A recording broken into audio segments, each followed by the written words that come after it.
Hi, this is Neil from the Aussie Online Entrepreneurs, where we help people just like you start selling things on Amazon, whether that's right here in Australia or indeed right around the world. We've got over 2,000 great members all selling things on Amazon. You can find out more by going to www.aussieonlineentrepreneurs.com.au.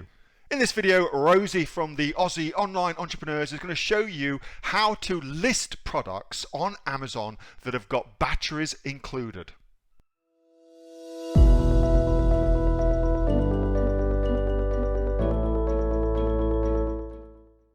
Yeah, let's do it now. So while we're all set up, let's carry on. Okay, I'll just leave that screen up for the moment because I will talk through a few things first and then I will show a little infographics. That's okay.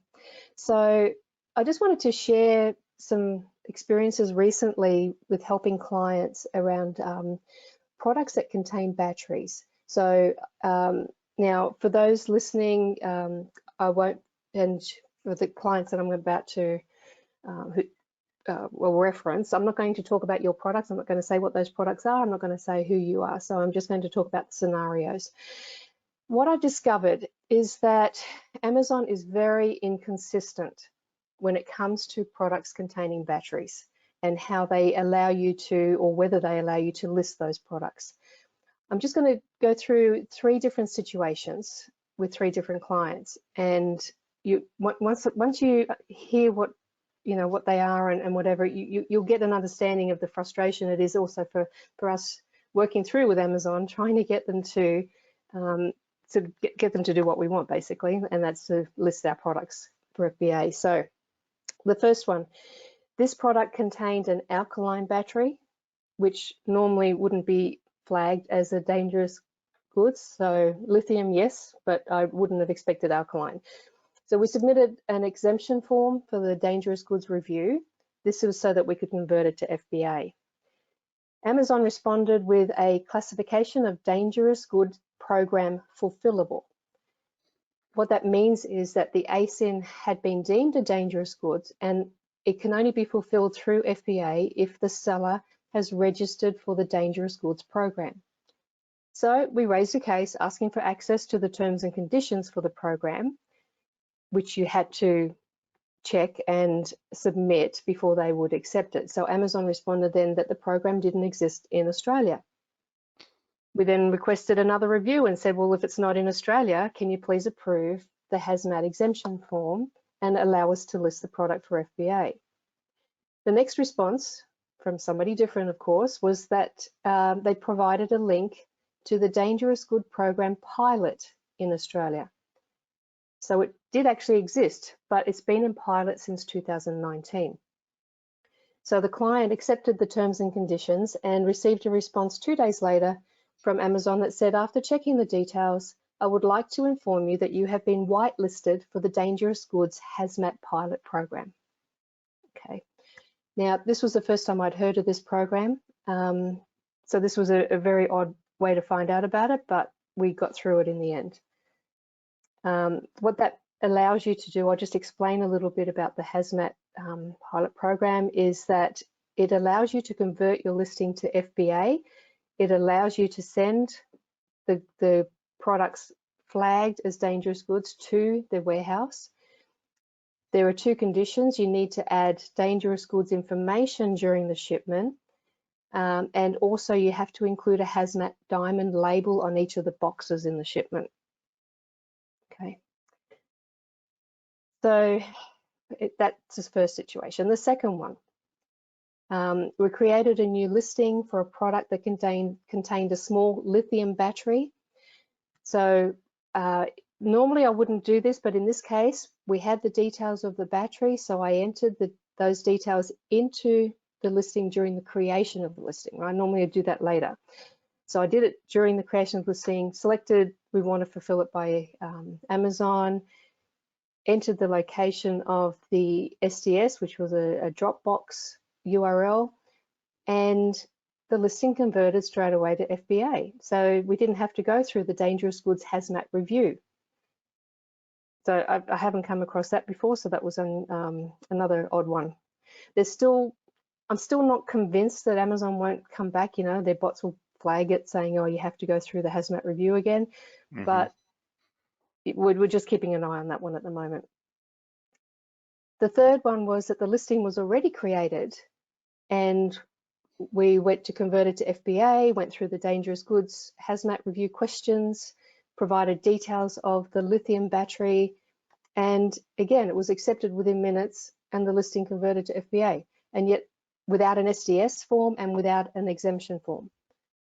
So a lot of inconsistencies there. And I've had other situations where you have to submit the exemption form, it doesn't get accepted, and you know, it can go for 2 or 3 weeks before you can move ahead with it. So I really just wanted to highlight to everybody the inconsistencies here, and just to, if you're going to get a product with a battery, don't give up on it. I mean, there's a resolution for all this, right? We always find a way through it, but the inconsistencies in the way Amazon treats each request, and yeah, so it gets a little bit confusing.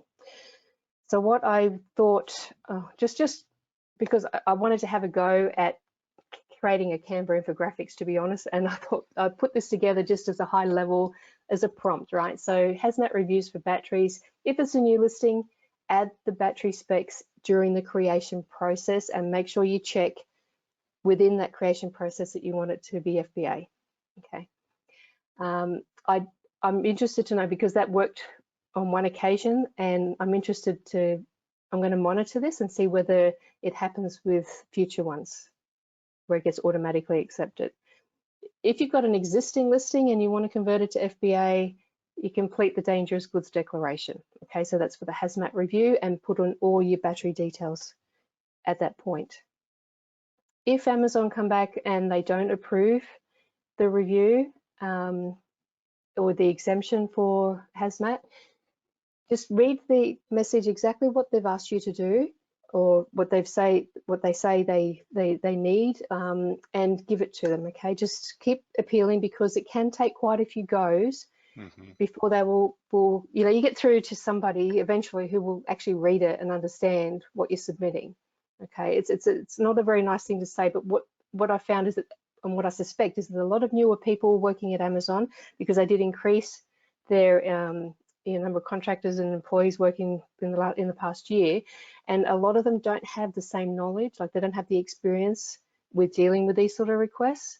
So I find that eventually you get through to somebody who understands it, and then you can make progress. So the key is, as Neil always says, don't give up. If you keep trying, you eventually get the result. If you do get it approved, or when you do get it approved, I should say, terrific. You can then convert your listing to FBA and you're off and running.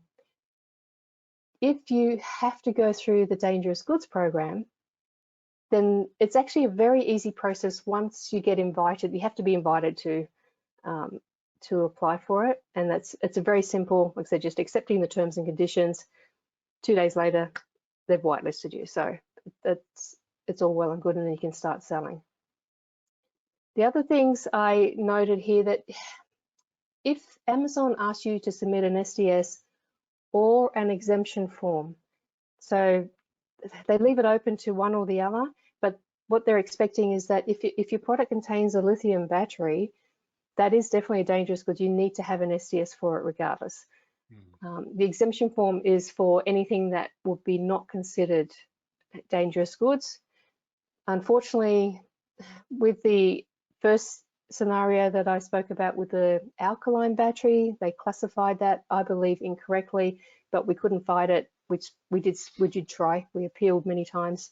In the end, we just went with the dangerous goods program. So yeah, just be mindful. There are really good instructions online in the Seller Central Help around all this. So if you do get into this situation, it's a good idea just to go and have a read and just see exactly what products they consider as dangerous goods, and what they'll allow in their warehouse, what they won't. I've actually got here, do a search on Hazmat Exemption. That'll bring up a lot of good information for you. It includes a list of dangerous goods regulations with links. So if you're in Australia, in the Australian marketplace, it's got links to a lot of different government-related sites. And I haven't checked the other marketplaces, but I imagine that's the same. And because it's not just selling in Amazon that you need to be aware of this, it's also shipping.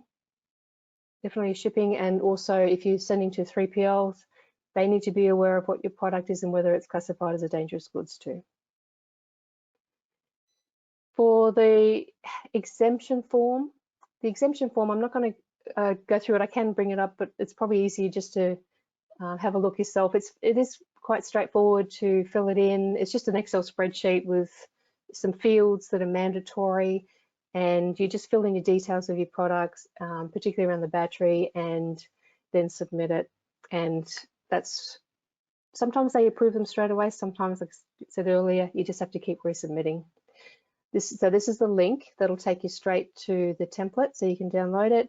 And if just a side thing, if you do have liquids, these are the only two scenarios where you'll need to go through this process, the SCS or the exemption form, batteries or liquids. And this is the exemption form for the liquids. And that's it. Fantastic. Any questions on that? Rosie said a lot of really, really cool things there. I would only add to that, my understanding is, as Rosie's kind of already alluded to, is that they have had a massive influx of new people into Amazon, specifically around warehousing and seller support in one form or another.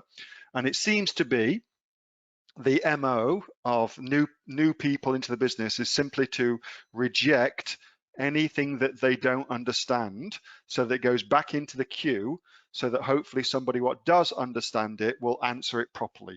That seems to be what's happening, just from a casual observer's point of view. So that's why Rosie said you must keep resubmitting. It's not a bad thing to do that. It seems to be that that's the way that their system works. They just reject things that they don't understand in the hope that the next person that looks at it will understand it, and therefore you'll be able to get it done, which is not the best way of running a business. I think we can all agree. However, that's definitely, I believe, what's happening. Rosie, massive thank you for taking time out, and also for your awesome work in the Aussie Online Entrepreneurs. It is hugely appreciated, everything you do to help everybody very, very selflessly as well. So massive thanks for that, Rosie. Thank you, Neil, and thanks for the opportunity to present. That video was from my regular every week Monday night open Q&A session, where the members of the Aussie Online Entrepreneurs get to ask me anything at all about selling their products on Amazon, whether that's right here in Australia or indeed right around the world. If you'd like to find out more about becoming an Aussie Online Entrepreneur, you can go to www.aussieonlineentrepreneurs.com.au, where you'll be joining over 2,000 other larrikins and crazy people as we all build our own cash out creating businesses on Amazon. Link is in the description. I'll speak to you soon. Bye.